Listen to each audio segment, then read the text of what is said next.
E nós vamos começar por ler dois versículos. Romanos capítulo 8 e verso 29, que nos diz assim: porque os que dantes conheceu, também os predestinou para serem conformes à imagem de seu Filho, a fim de que ele seja primogênito entre muitos irmãos. E ainda Colossenses capítulo 1 e verso 15, que diz: o qual, ou seja, o Senhor Jesus Cristo, é a imagem do Deus invisível, o primogênito de toda a criação.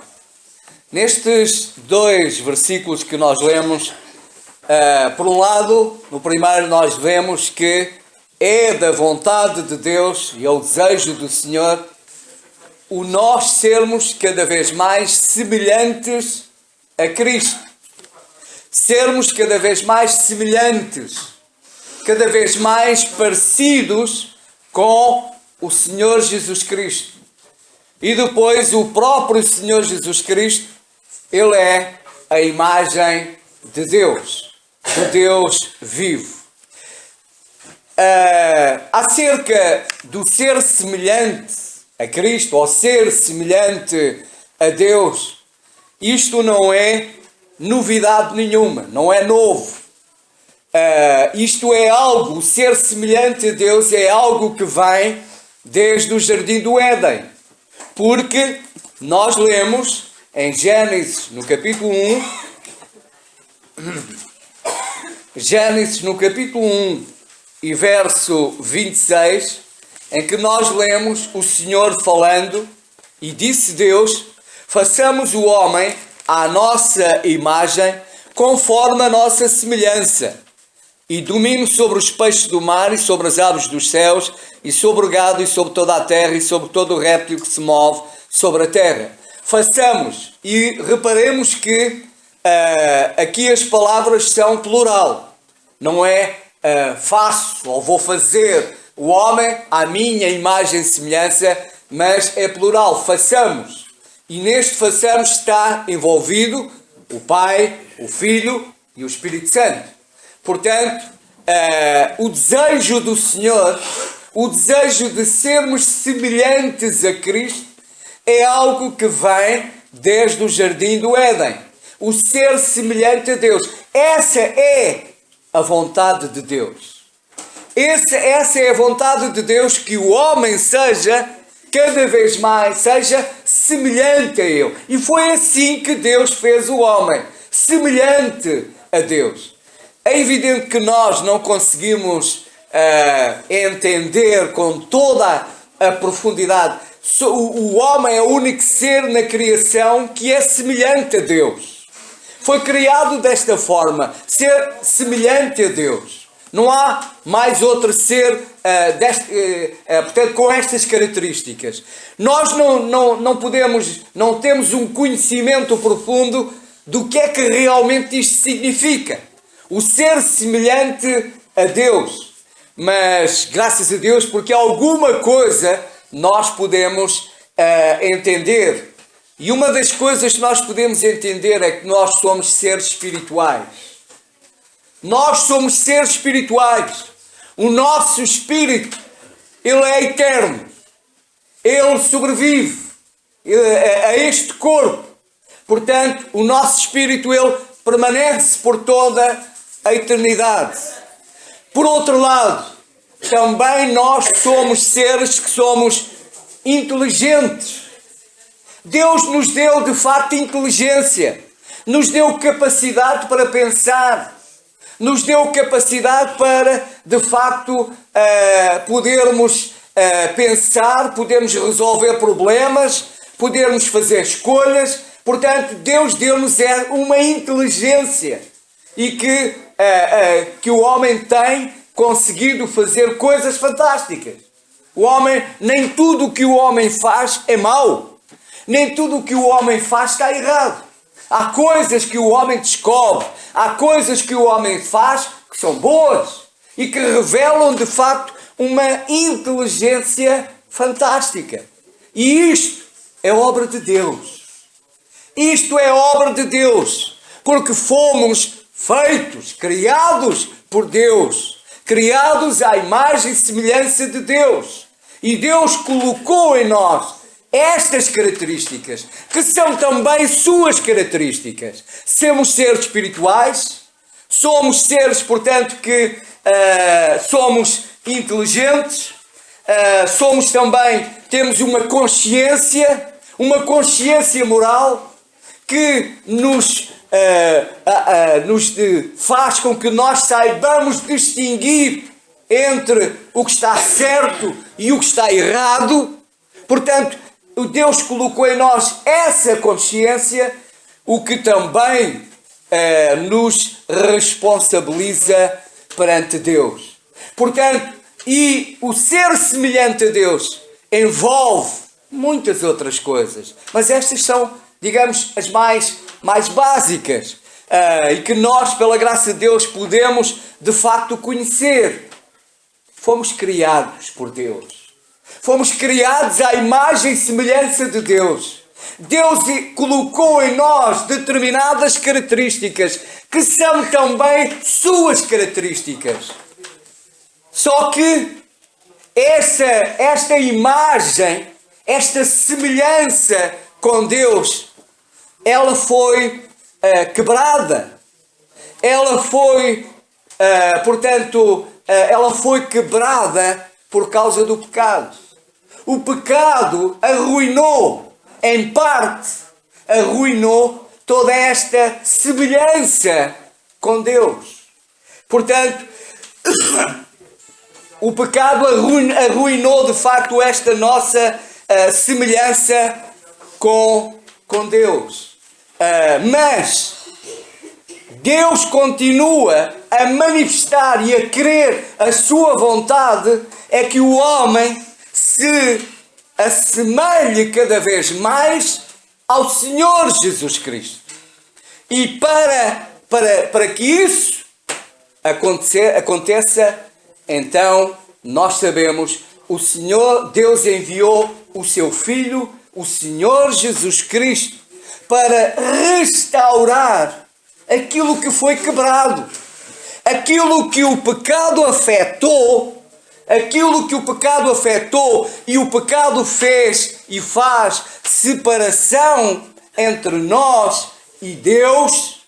Então, esta separação, para que ela volte novamente a haver uma comunhão com Deus e o homem possa voltar novamente a ser à semelhança de Deus e se assemelhe cada vez mais ao Senhor Jesus Cristo, então, para que tudo isso fosse restaurado, então Deus enviou o seu Filho, o Senhor Jesus Cristo, para realmente restaurar aquilo que havia sido quebrado.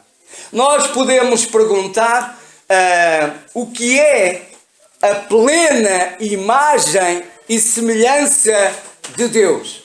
E a plena imagem e semelhança de Deus é Jesus Cristo. Ele é a imagem de Deus. Ele é de facto a imagem perfeita de Deus. Porque foi Ele que veio mostrar Deus ao mundo.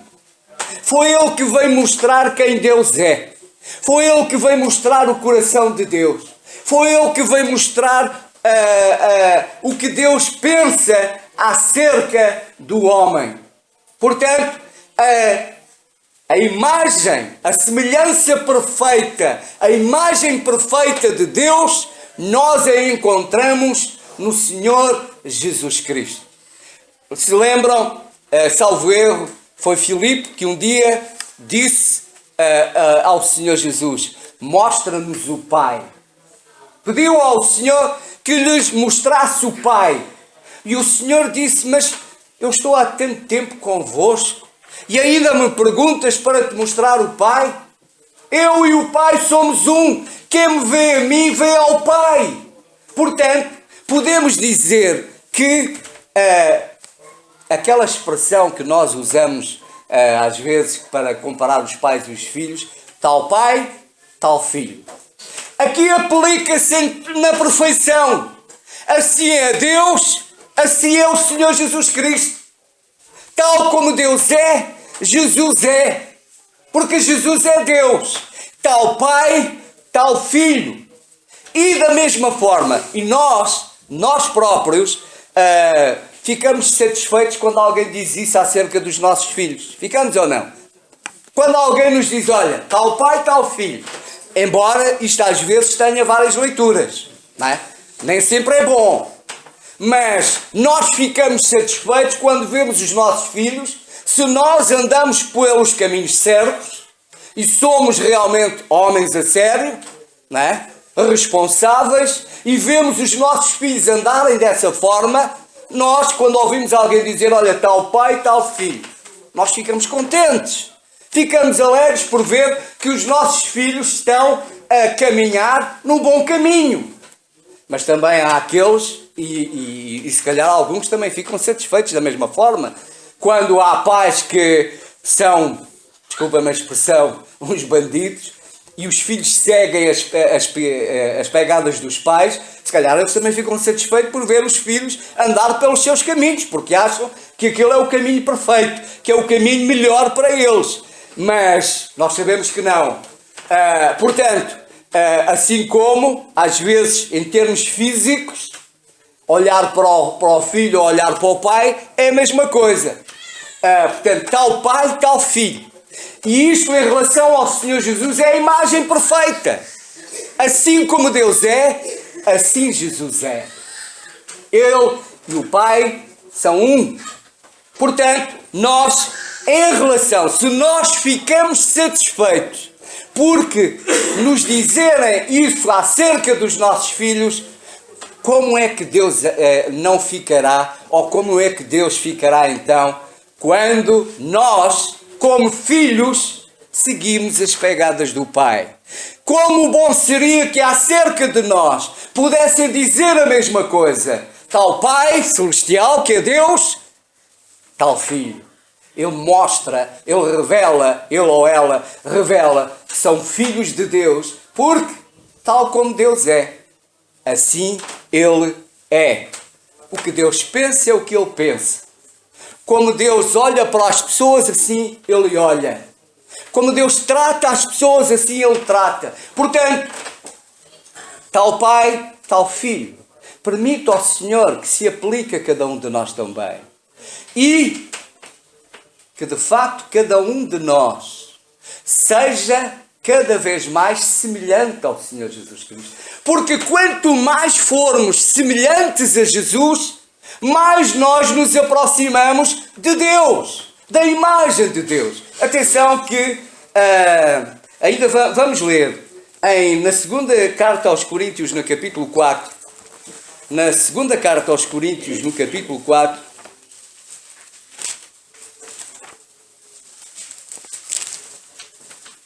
Capítulo 4 e versículo 4, nós lemos: nos quais o Deus deste século cegou os entendimentos dos incrédulos, para que não lhes resplandeça a luz do Evangelho da glória de Cristo, que é a imagem de Deus. Portanto, em relação àquilo que eu disse, Jesus, o Senhor Jesus Cristo, Ele é a imagem de Deus. E ainda em Colossenses, capítulo 1 e verso 15, verdade é que também alguns pregam a Cristo por inveja. Não é, estou em Filipenses. Colossenses 1, 15. O qual, o Senhor Jesus Cristo, o qual é a imagem do Deus invisível, o primogênito de toda a criação. O qual é a imagem do Deus invisível. Portanto, o Senhor Jesus Cristo, Ele é a imagem perfeita de Deus.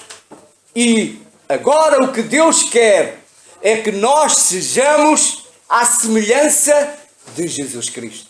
E quanto mais nós formos à semelhança de Jesus, então mais nós nos aproximamos também da imagem e da semelhança de Deus. Porque Jesus é a imagem de Deus. Mas atenção! E não significa, não quer dizer que nós sejamos iguais a Deus. É impossível. Ninguém pode ser igual a Deus. O ser a imagem semelhante é aproximar-nos de Deus. Ninguém é igual a Deus, nem ninguém é Deus. Nem ninguém é um Deus. Embora alguns digam que, e é ensinado em alguns meios, que o homem é o seu próprio Deus. O homem é Deus. O homem é o seu próprio Deus. É o Senhor da sua vida. E alguns não só querem ser o Senhor da sua vida, como o Senhor da vida dos outros. E então comportam-se como Deus.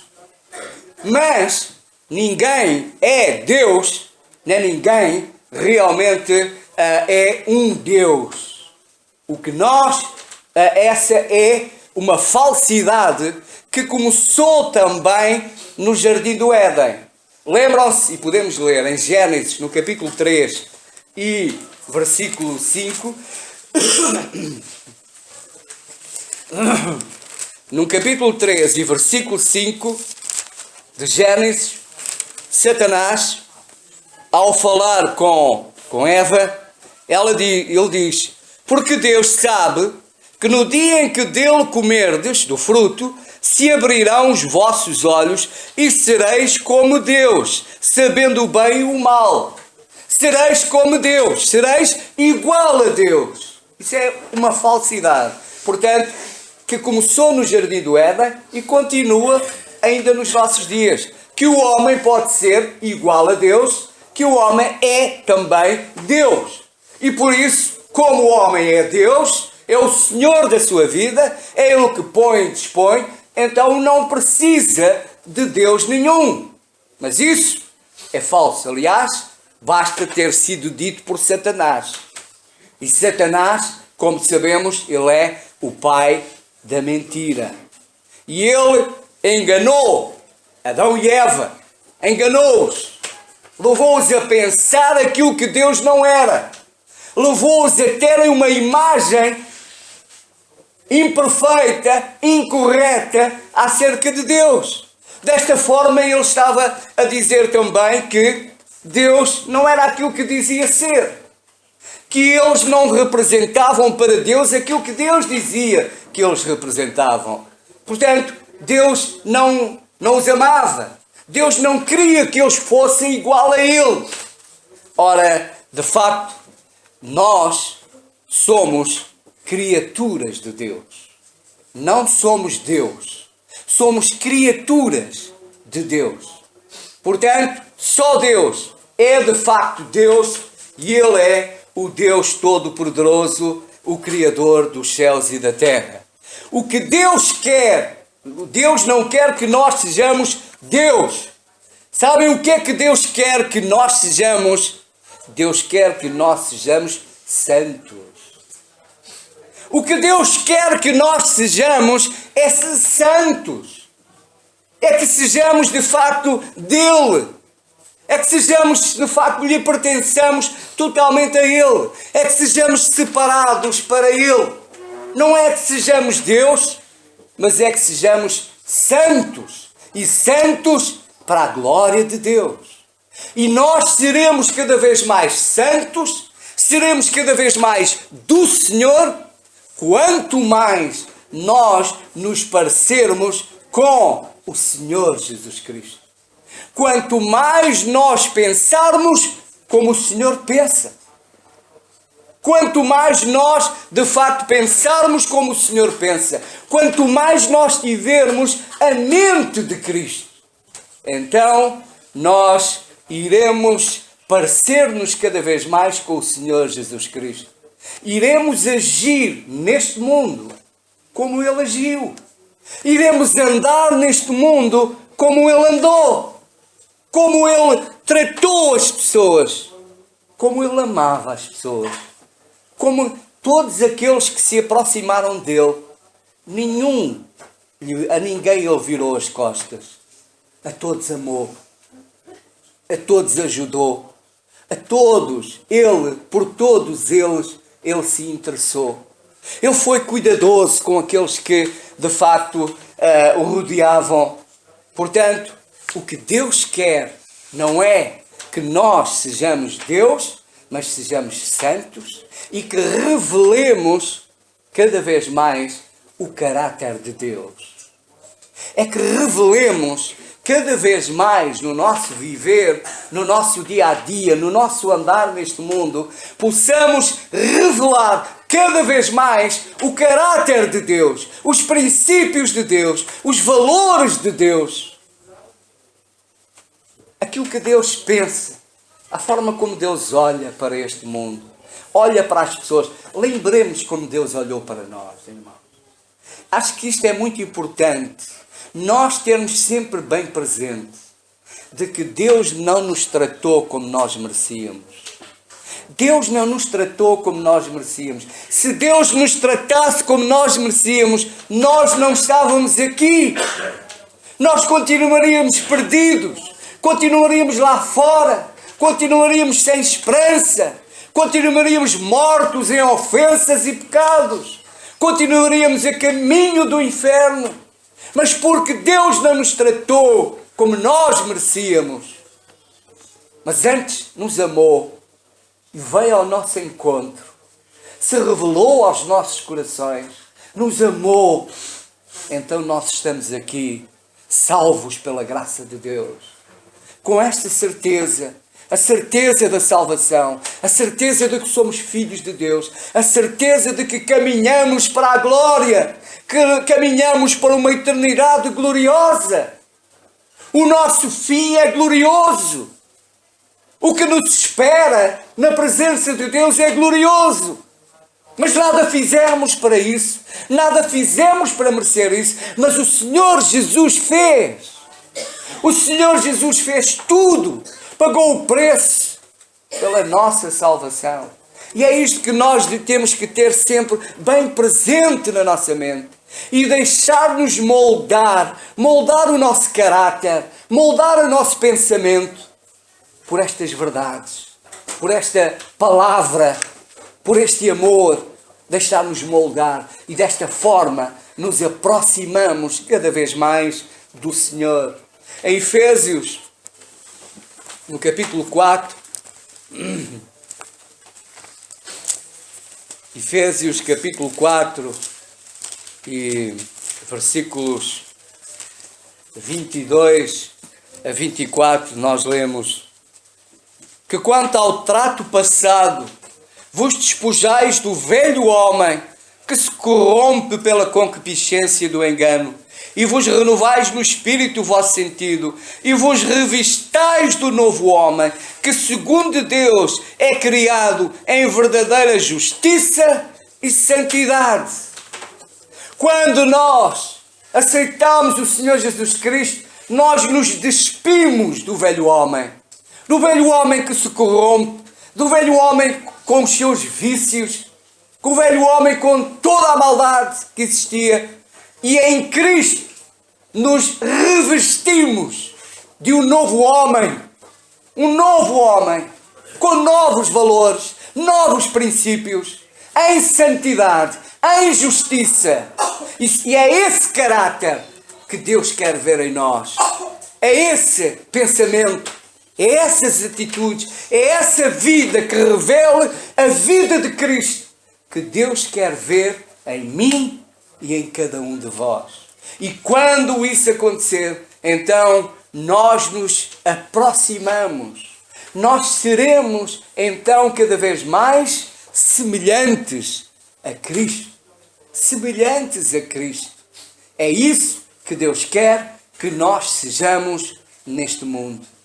Não é semelhantes ao homem, ao velho homem, não, é semelhante a Cristo. O Senhor Jesus Cristo é a nossa referência. É para Jesus que nós temos que olhar. É dele que nós temos que aprender. É dele que nós temos que ser influenciados. É o seu pensamento, é a sua mente que nós precisamos de adquirir cada vez mais. Para pensarmos como ele pensa, para amar como ele ama, para andar como ele andou. É isso que é ser semelhante a Cristo. E é isso que Deus quer que exista em cada um de nós. Para que então possa ser dito, tal Pai, tal Filho, como filhos de Deus, possamos honrar e alegrar o nosso Pai Celestial. Portanto, o que Deus quer é mudar, não é o Senhor não quer mudar a nossa personalidade. Ele colocou em nós a nossa personalidade. Ele quer aumentar, é transformar, aperfeiçoar o nosso caráter. Ele quer aperfeiçoar-nos. Ele quer tornar-nos cada vez melhores.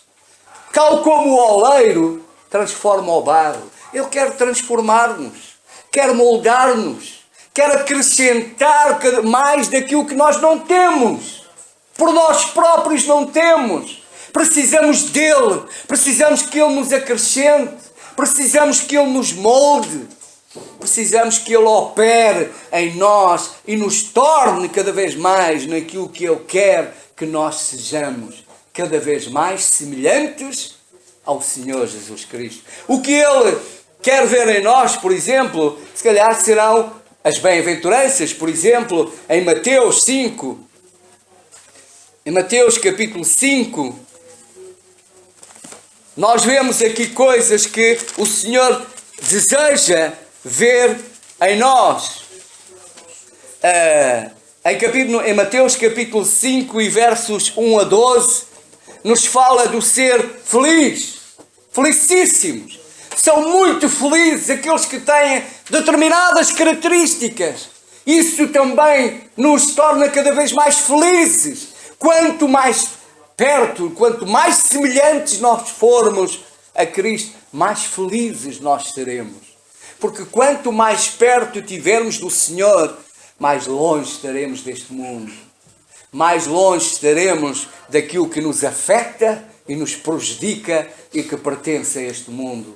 Mas estaremos cada vez mais perto do Senhor, seremos afetados por aquilo que nos torna mais felizes e nos torna cada vez mais semelhantes ao Senhor. Jesus, vendo a multidão, subiu ao monte e assentou-se, e aproximando-se dele os seus discípulos, e abrindo a boca os ensinava, dizendo: bem-aventurados os pobres de espírito, porque deles é o reino dos céus. Bem-aventurados os que choram, porque eles serão consolados. Bem-aventurados os mansos, porque eles herdarão a terra. Bem-aventurados os que têm fome e sede de justiça, porque eles serão fartos. Bem-aventurados os misericordiosos, porque eles alcançarão misericórdia. Bem-aventurados os limpos de coração, porque eles verão a Deus. Bem-aventurados os pacificadores, porque eles serão chamados filhos de Deus. Bem-aventurados os que sofrem perseguição por causa da justiça, porque Deus é o reino dos céus. Bem-aventurados sois vós quando vos injuriarem e perseguirem e mentindo disserem todo o mal contra vós por minha causa. Exultai e alegrai-vos, porque é grande o vosso galardão nos céus, porque assim perseguiram os profetas que foram antes de nós. Bem-aventurados aqueles que amam o Senhor, aqueles que amam a justiça, aqueles que amam verdadeiramente o Senhor e sofrem por amor do Senhor. E também seremos aperfeiçoados e nos tornaremos cada vez mais semelhantes a Jesus quando em nós existirem os frutos do Espírito. Quando lemos em Gálatas no capítulo 5 e verso 22, quanto mais destes frutos existirem em nós, mais nós nos assemelharemos ao Senhor Jesus Cristo, mais perto estaremos dele. Gálatas 5 e versículo 22. Mas o fruto do Espírito é caridade, gozo, paz, longanimidade, benignidade, bondade, fé, mansidão, temperança. Contra estas coisas não há lei. E os que são de Cristo crucificaram a carne com as suas paixões e concupiscências. Se vivemos no Espírito, andemos também no Espírito. Não sejamos cobiçosos de vanglórias, irritando-nos uns contra os outros, invejando-nos uns aos outros. Portanto, quanto mais existir estes frutos, o fruto do Espírito, mais semelhante nós seremos de Cristo. Porque em Jesus Cristo habita tudo isto. Habita em Jesus, habita tudo isto. E portanto, quanto mais disto existir em nós, mais nós nos assemelhamos ao Senhor Jesus Cristo. Também, quanto mais de nós existir o que temos em Romanos, no capítulo 13. Romanos capítulo 13, em que a primeira parte começa com a submissão às autoridades. O Senhor Jesus Cristo, Ele cumpriu sempre, Ele respeitou as autoridades e cumpriu sempre com as suas obrigações. O Senhor Jesus Cristo pagou os impostos. Ele não fugiu aos impostos. Ele não desobedeceu. Ele, como cidadão, ele cumpriu as suas responsabilidades. E é isso que um filho de Deus, aquele que se assemelha a Cristo, também faz. Como cidadão, respeita as autoridades e, como cidadão, cumpre com os seus deveres, pagando os seus impostos. Portanto, esse é o dever de todos. E, portanto, o Senhor Jesus Cristo, Ele nos deu também um exemplo. E quanto mais disto existir em nós, mais nós nos assemelhamos ao Senhor Jesus. E depois, a segunda parte deste capítulo é o amor ao próximo. O Senhor Jesus Cristo, Ele, como eu disse já, Ele sempre se importou com os outros. Ele nunca virou as costas a ninguém. Ele nunca virou as costas a quem precisava dele. Nunca. Mas antes, sempre esteve disponível. Ele caminhou quilómetros e quilómetros para ajudar, fosse quem fosse, para estar presente nos locais onde havia sofrimento, nas famílias onde havia sofrimento. O Senhor Jesus esteve presente. Ele se importava com o próximo, ele se importava com os outros. O sofrimento dos outros não lhe era alheio, nem se gloriava, nem se manifestava como satisfação com o sofrimento dos outros. Ele sofria com aqueles que sofriam. Ele chorava, ele chorou ao ver a situação em que o povo se encontrava. Portanto, tudo isto não lhe era insensível. Ele sofria por ver a maldade do povo. Ele sofria por ver o pecado em que o povo se encontrava. Ele sofria com a atitude que o povo tinha para com Deus. Ele sofria porque ele se importava com os outros. O que é que os outros representam para nós? Com o que é que nos preocupamos com os outros? Ou preocupamos unicamente connosco? Está tudo bem connosco? Os outros, cada um que se amando. Não foi isso que o Senhor fez. E não é isso que nos torna semelhantes a Jesus. O que nos torna semelhantes a Jesus é ter e pensar como Jesus. É ter as atitudes que o Senhor Jesus tinha. E os outros eram importantes para o Senhor Jesus Cristo. E para terminar, na segunda epístola de Pedro, também Deus quer o ser semelhante a Jesus. É uma vida abundante. Segunda epístola de Pedro, capítulo 1 e verso 5, diz assim: e vós também, pondo nisto mesmo toda a diligência, acrescentai à vossa fé a virtude, e à virtude a ciência, e à ciência a temperança, e à temperança a paciência, e à paciência a piedade, e à piedade o amor fraternal, e ao amor fraternal a caridade. Porque se em vós houver e aumentarem estas coisas, não vos deixarão ociosos nem estéreis no conhecimento do nosso Senhor Jesus Cristo. O que Deus quer é que nós sejamos cada vez mais semelhantes a Cristo. E se estas coisas abundarem em nós, nós não diremos, não tenho nada que fazer. Mas diremos sim, que estou ocupado. Estou ocupado nas coisas do Senhor. Estou ocupado nos negócios do Senhor. Porque era isso que o Senhor Jesus fazia, como eu já disse no princípio. o Senhor Jesus, ele estava ocupado nos negócios do Senhor. Não vemos o Senhor Jesus descansar. Aliás, nós lemos que ele não tinha lugar onde reclinar a cabeça. Ele não tinha lugar onde reclinar a cabeça. Ele não tinha lugar para descansar. Ele não descansou. Da mesma forma, Deus, o nosso Deus, nós lemos na Escritura que ele descansou um único dia. Desde esse dia, nós não lemos mais que ele tenha descansado, mas ele trabalha e continua a trabalhar a nosso favor. Ele não descansa. E nós queremos o quê? Descansar. Queremos descansar, queremos estar ociosos, não ter nada que fazer. Isso não é ser semelhante a Jesus. Ser semelhante a Jesus é estar ocupado com o Senhor. Porque foi com a obra do Senhor que ele esteve sempre ocupado. Para que a obra do Senhor cresça. Para que a igreja do Senhor cresça. Para que na igreja do Senhor haja cada vez mais glória para o seu nome. E haja cada vez mais almas salvas. Para isso é necessário que a igreja seja cada vez mais semelhante a Jesus. Que o Senhor nos abençoe.